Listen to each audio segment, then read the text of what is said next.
بسم الله الرحمن الرحيم ويل لكل همزة لمزة الذي جمع مالا وعدده يحسب أن ماله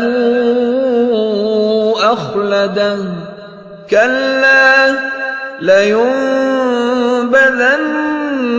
في الحطمة وما أدراك ما الحطمة نار الله الموقدة التي تطلع على الأفئدة إنها عليهم مؤصدة في عمد ممددة.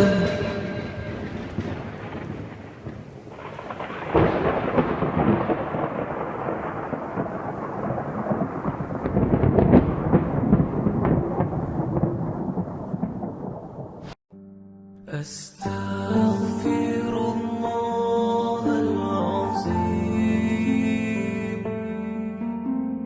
أستغفر الله العظيم أستغفر الله العظيم أستغفر الله العظيم أستغفر الله العظيم أستغفر الله العظيم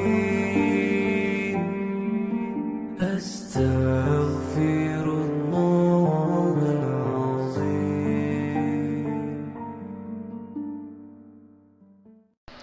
Apakah kamu tahu apa ertinya mengumpat itu? Jawab para sahabat, Allah dan Rasulnya terlebih mengetahuinya. Sabda baginda, kamu membicarakan sesuatu yang dibencinya, dijadikan bahan perbicaraan.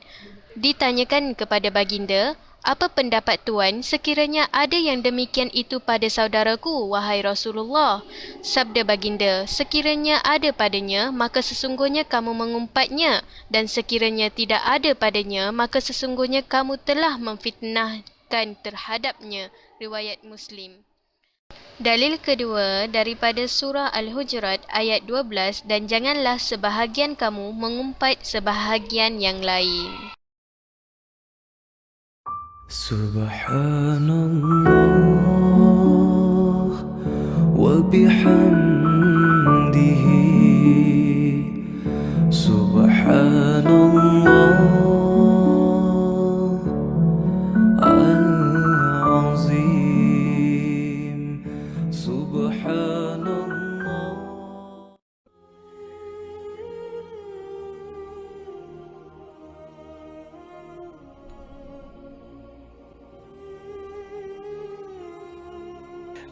عن أبي الجوزاء says قال قلت لابن عباس, he says that I said to Ibn Abbas رضي الله عنهما ويل لكل همزة لمزة, I recited the ayah, من هؤلاء الذين يذمهم الله بالويل, who are these people that Allah condemns with wail?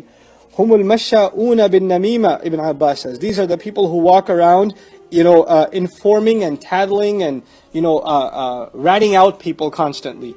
And constantly, going around and doing so. Al-mufarriquna bayna al-ahibbah. These are people that cause division between those who love each other. An-na'ituna lin-nas bil-aib. Those who are constantly describing people with flaws.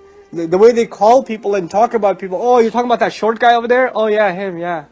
I mean, the words they use are constantly describing people in a condescending tone. Oh, you're talking about that really annoying one? Yes, I know him. Right? That's how they talk about people. Na'ituna lil-aib. Constantly describing people with flaws.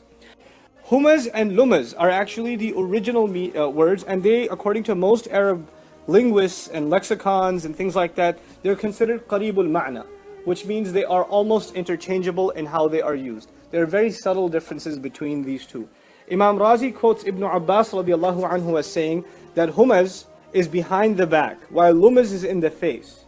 So humazah is someone who says bad things about someone behind their back, which we also call ghibah.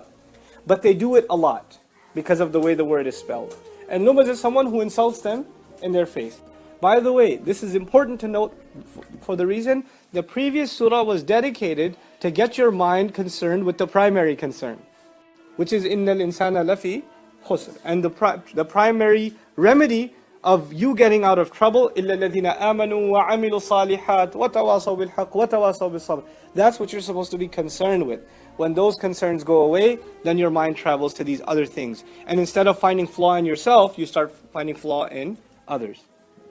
Actually, I think it's Mufti Muhammad Shafi, he quoted an Urdu poem in describing this attitude of a person of weak character who fails to see their own weakness, and the only way they can find to cover their own weakness is to constantly find weakness in others. That's the best way they can cover up their own weakness. So he wrote, I'm just going to cite one part of the Urdu poem, don't get too happy. Auron ki azmat kya jane, kam zaf jo insa hote hain. What that basically means is how those who are low of character themselves, how can they ever appreciate the goodness of others? All they see in others are flaws. When a person, all they see in others is flaws, either to their face or behind their back, you know what that means? They themselves are of a low character. They don't see the good in people, they only see the flaws in people. And that doesn't speak of the other more than it does of their own selves. May Allah protect us from such attitudes. So, now the comment to understand here is when someone is insulted and they make wail against the person who offended them. But in this surah, that person is not crying wail. Who's actually saying wail? Allah is. Meaning, instead of the makroob, instead of the one who has been anguished, using the word wail, Allah comes to his defense. And Allah curses the person who had offended him. SubhanAllah. This is a very serious thing. Because usually, you know, in Islamic studies, we learn different things about the negative dua of someone against someone else. Right? So for example, إِيَّاكُمْ وَدَعْوَةَ الْمَظْلُومِ, famous hadith. Watch out especially for the dua made of the one who's been wronged, the victim. If the victim makes dua against you, watch out. Right? This is a very serious issue. Then on top of that, a more serious issue even, is when the angels are cursing someone. أُولَٰئِكَ يَلْعَنُهُمُ اللَّهُ وَيَلْعَنُهُمْ اللَّاعِنُونَ. Right? This is a very serious issue. But on top of all of that is when Allah exclusively, Allah is the one who is saying wail against a person. How serious can that matter be? This is a very, very serious issue. Again, it's so important to highlight that because it's taken in the exact opposite way. It's taken so very lightly. And by the way, by most accounts, as a summary, humazah by most accounts is subtle, and lumazah by most accounts is explicit. So that's basically, but even though there's flip-flop between the two, and there are differences. Now here's the bottom line. If you didn't catch it already, here's the bottom line. What are the descriptions of humazah and lumazah that we should know before we move on to the next ayah? These are some words in English I picked to get the point across. Anyone who is condescending, arrogant, insensitive, critical, backbiting, self-indulged, harsh, disrespectful, inconsiderate, vulgar, irreverent, conceited in one's speech, in one's attitudes, or in one's body language. All of that would be humazah and lumazah.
Manusia ni dia, bila hati dia kotor, dia suka cerita buruk orang. Kalau hati dia bersih, dia tak suka cerita. Jadi kita nak kenal hati kita kotor atau bersih, kita suka cerita buruk orang. Ataupun kita tumpang dengar. Kita boleh tahulah hati kita bersih atau kotor. Satu cerita baik hal orang, kita tak suka dengar. Pasal hati kita macam air lokang. Betul tak? Hati kita kotor. Faham? Kita nak cerita hal-hal buruk orang. Dosa tak? Pasal apa? Dalamang fi qulubihim maradun. Hati kotor, hati berpenyakit. Kita lah tu. Pasal hati kita kotor, jiwa kita kotor. Faham? Jadi bersihkan balik. Kotor, jiwa kita kotor. Faham? Jadi bersihkan balik.